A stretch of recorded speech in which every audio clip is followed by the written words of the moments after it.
সরকারের অঙ্গীকার বাস্তবায়নের বাধা হিসেবে কাজ করছে আমলাতন্ত্র ও সরকারের পেছনের শক্তিগুলোর প্রতিকূলতা, এমন মন্তব্য করেছেন টিআইবির নির্বাহী পরিচালক ডক্টর ইফতেখারুজ্জামান।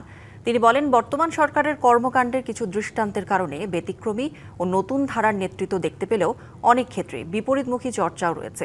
সরকারের ১০০ দিন নিয়ে গবেষণার ফলাফল উপস্থাপন অনুষ্ঠানে এসব জানান ইফতেখারুজ্জামান।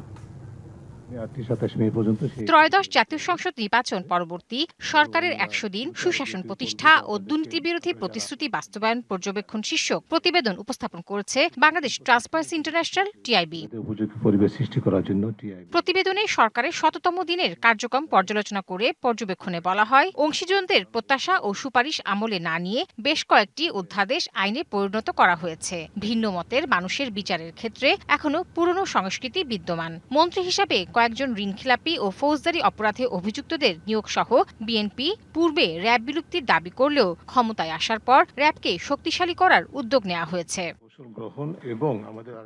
সংস্থাটির নির্বাহী পরিচালক বলেন, বিচার বিভাগের স্বাধীনতা, মানবাধিকার রক্ষা, দুর্নীতি দমনে সরকারের উদ্যোগ পিছনে হাঁটার ইঙ্গিত দেয়। একটা বড় প্রতিবন্ধকতা হচ্ছে আমলাতন্ত্রের একাংশ সবসময় তারা সংস্কার বা কোনো পরিবর্তন চায় না। আর দ্বিতীয় হচ্ছে যে সরকারের পেছনে যে শক্তিগুলো আছে তাদের ভিতরে তাদের একাংশের মধ্যে প্রতিকূলতার বিষয়টা দেখা যায়। ইসলামী ব্যাংক ও এসালাম প্রসঙ্গে ডক্টর ইফতেখারুজ্জামান বলেন, ব্যাংক রেজুলেশন অধ্যাদেশ যৌক্তিক ছিল না। ব্যাংক রেজুলেশন অধ্যাদেশটি যেভাবে সংশোধন করা হয়েছে সেটি কোনোভাবেই যৌক্তিক ছিল না। সেটি এই খাতকে যেহেতু ইতিমধ্যে এক ধরনের খাদের কিনারে আছে, পুরো ব্যাংকিং খাতের জন্য ঝুঁকিপূর্ণ। এ সময় যুক্তরাষ্ট্রের সাথে বাণিজ্য চুক্তি ও উপদেষ্টাদের বিরুদ্ধে দুর্নীতির অভিযোগ নিয়েও কথা বলেন তিনি। বাংলাদেশ যা অর্জনের সম্ভাবনা তার তুলনায় অনেক বেশি।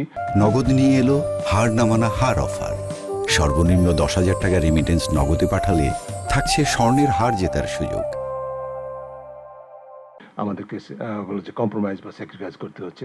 কোনো দেশ তার থেকে সরে এসছে, আমরা কেন পারবো না? যদি এরকম সুযোগ থাকে, যে কেউ যা উপদেষ্টা হোক, মন্ত্রী হোক, অভিযোগ প্রমাণিত হওয়া সাপেক্ষে জবাবদিহি নিশ্চিত করতে হবে। টিআইবির কার্যালয়ে প্রতিবেদন উপস্থাপন অনুষ্ঠানে সরকারের বেশ কিছু পদক্ষেপ ৩১ দফা জুলাই সনদের সাথে অসামঞ্জস্যপূর্ণ বলেও মন্তব্য করেন তিনি। কেন্দ্র করে সেখানে আমাদের গবেষণা। তাহসিনা জেসি, ডিবিসি নিউজ, ঢাকা।